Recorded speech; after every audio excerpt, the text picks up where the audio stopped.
My girlfriend told her mom she was keeping her options open in case someone better came along. I overheard it, left the groceries and my key. And someone better did come along, her sister. Hey everyone. Before we kick off today's video, I've got a favor to ask. We've noticed our channel isn't getting as much love lately, and subscribing is one of the easiest ways you can help us out. It's quick, free, and it means we can keep bringing you awesome content. Your support really means a lot, so let's work together to keep this channel growing. Thanks a bunch. Now, let's dive into the video. So, here's a story from about a year ago that I've finally calmed down enough to share. Get ready, because it's a bit of a roller coaster. So, I'm Matt, 33, and I was dating Rachel, who's 30, for a little over 3 years. We first met at a brewery opening through some friends we both knew. We clicked immediately. Rachel was sharp, hilarious, and really had her life sorted out. I honestly thought I hit the jackpot. Even though we had our own places, we were basically living together, like 4 or 5 nights a week at least. Mostly at her place since it was more convenient for our jobs. I had some clothes and essentials there, and she had her stuff at mine. We even had keys to each other's apartments. We hadn't officially moved in together, but we were pretty close. Fast forward to last December. Things were getting serious. We were always at each other's places, and we'd met each other's families and had the big future talks. I was thinking of proposing to her in the spring. Rachel's family lived about an hour out of town. Her mom, Carol, was kind of nosy but generally nice. Her younger sister, Jess, who was 27, was super cool. She's the outdoorsy, personal trainer type, and was always down for a good chat. I'd met Jess plenty of times at family get-togethers, but it was never just the two of us hanging out. Since their dad passed when they were young, the three of them were really close. That weekend, we were at Rachel's mom's place for her birthday. Rachel forgot some ingredients for the birthday dinner she was making, so I offered to go grab them. It was snowing, and the nearest decent grocery store was about a 15-minute drive. I spent around 40 minutes picking up everything Rachel needed and also grabbed some flowers for Carol since it was her birthday. I parked the car, carried 4 bags of groceries inside, and made my way through their house, which had this quirky split-level entry. Just as I was heading up the steps to the kitchen, I overheard Carol asking Rachel when I was going to pop the question. I paused, curious to hear what Rachel would say. She was like, "Mom, not this again." Carol was pushing, saying I was a catch, good job, sensible, treated her well. Then Rachel dropped a bomb. She said, "Matt's great, but I'm not ready to shut doors yet. What if someone better comes along? I don't know if he's my forever guy." Ouch. I just stood there, feeling like those grocery bags suddenly weighed 1,000 pounds. Carol tried to reason with her, saying you can't treat someone like a backup. But Rachel continued, saying I was safe and dependable, but she wondered if there was more excitement out there. That was it for me. I quietly put the groceries on the counter, left the flowers and a birthday card for Carol, and left my key to Rachel's apartment. Then I just turned around, got in my car, and drove to a hotel about 20 minutes away. Didn't say a word, just left. About 20 minutes later, my phone started blowing up. Texts, then calls. She was asking where I was, if I seriously just dumped the groceries and left, what was going on. I replied just once, "I heard what you said to your mom. We're done. I'll come by next week to get my stuff when you're at work."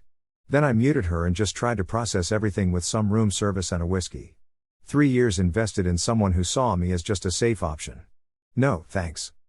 By the next morning, I had 37 missed calls and a mountain of texts from Rachel trying to explain herself, saying I misunderstood, she loved me, and she was just stressed from her mom's pressure. All kinds of excuses. I didn't reply to any of it. I just went back to my own place, grateful I'd never fully moved in with her. So, I was crashing at Rachel's most nights to clear my mind. But the next day, I decided to give her sister, Jess, a call. I was like, "Hey, this is awkward, but I need a favor. I overheard Rachel saying to your mom that she's keeping her options open for someone better than me. We're over. Can you let me know when she's at work next week so I can grab my stuff from her place?" There was a pause, and Jess was like, "Wow, she actually said that? What a move." She mentioned Rachel worked Tuesday 9 to 5 and offered to help me out. That was genuinely nice of her. She said, "Look, I love my sister, but what she said was messed up, and I always thought you were a good guy. You don't deserve that." I thanked her and she replied, "For what it's worth, I think she's being stupid." So, Tuesday rolled around, and I went over to Rachel's with a couple of buddies to pack up my stuff. It wasn't much, just some clothes, gadgets, and a few books. Left all the gifts I'd given her behind because I'm not trying to be petty. As we were wrapping up, there was a knock on the door. It was Jess, saying she thought I might need help and wanted to check in on me. Apparently, Rachel had been a mess. I just said, "Not my problem anymore," while packing. Jess was cool about it, saying she'd do the same thing. Once we were done, she suggested grabbing lunch.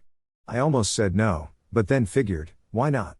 We hit up a nearby spot and talked for hours, not about Rachel, but about other stuff like books, hiking, and where to find the best pizza. It was chill. At the end, Jess invited me on a hike with her friends that weekend. Again, I thought, why not? Needed something to do. The hike led to more hangouts, rock climbing, concerts, just as friends, no pressure or expectations. I'll admit, it was weird hanging out with my ex's sister, but Jess and I always got along. Plus, I was getting to see different sides of her grit on challenging trails, her patience at the climbing gym, and her deep knowledge of indie bands. We had more in common than I had noticed during those family get-togethers. Meanwhile, Rachel wouldn't quit. She kept showing up at my place, calling from different numbers, even got her mom to call me, which was super awkward. Carol, her mom, said, "Matt, she made a mistake. She loves you." She's devastated. I was like, Carol, she didn't make a mistake. She was real about how she felt when she thought I wasn't listening. That's just who she is. I thanked her for calling but made it clear it wasn't up for debate. About 3 months later, Jess and I were grabbing coffee after a morning run and something shifted. Suddenly, she wasn't just Rachel's sister anymore. She was just Jess, funny, straightforward, and genuine. I must have been staring because she asked if something was on her face. I said, "No, but, would it be weird if I asked you to dinner, like on an actual date?" She thought about it, and said it probably would be weird for Rachel, but didn't care if I didn't. We talked about what that would mean for her family and all, but decided it was worth a shot. That Friday, we went on our first real date. It was great, good food, awesome conversation, and that exciting feeling of starting something new that also felt familiar.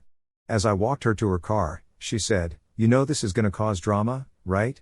I replied, "Probably. But worth it," she agreed, "definitely worth it."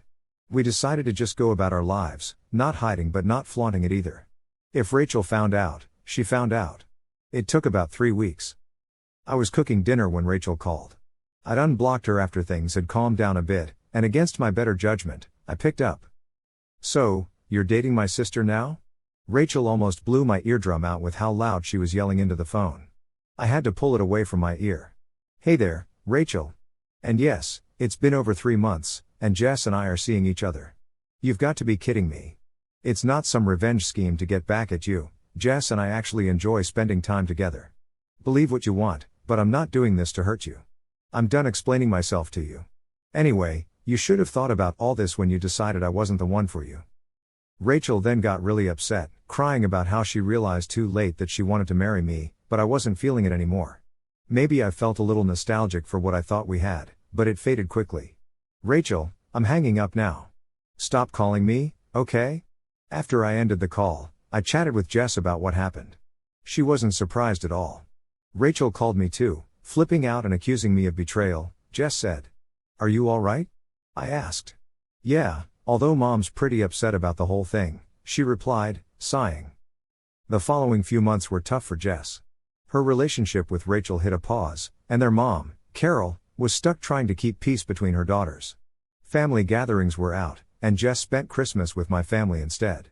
She tried to stay positive, but I knew she was hurting. We often talked about whether our relationship was worth all the family drama. Jess kept saying it was, but I was worried. I didn't want to permanently mess up her family ties. To be clear, I didn't start dating Jess out of revenge. It just kind of happened. Life's weird like that. Rachel wanted to keep her options open for someone better, but it seems like the better person came along for me instead. Funny how life works, huh?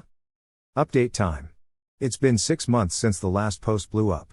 Jess and I are still going strong. Meeting through Rachel meant we didn't have to do the whole awkward get-to-know-you phase of dating. We went straight to the real stuff, which was nice. The family situation is getting better, too. Carol started having one-on-one lunches with Jess, steering clear of Rachel talk. Then I got to join in on some dinners. Sure, it was a bit awkward, but Carol eventually said, "I don't get how this happened, but you two seem happy together."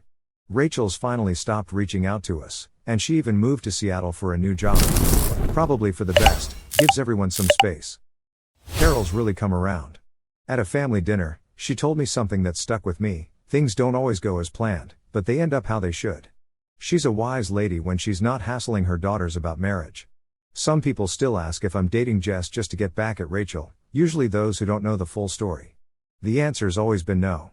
Sure, it started off a bit unconventionally, but what Jess and I have is ours, separate from all the past drama. Some mutual friends took Rachel's side, which wasn't surprising, but our closest friends have stuck by us. So, Jess's gym buddies and my old college pals really had our backs through everything. We kind of lost touch with the couple friends we had with Rachel, which is just how life goes sometimes. Anyway, Jess and I are super excited because we're heading to Yellowstone next month.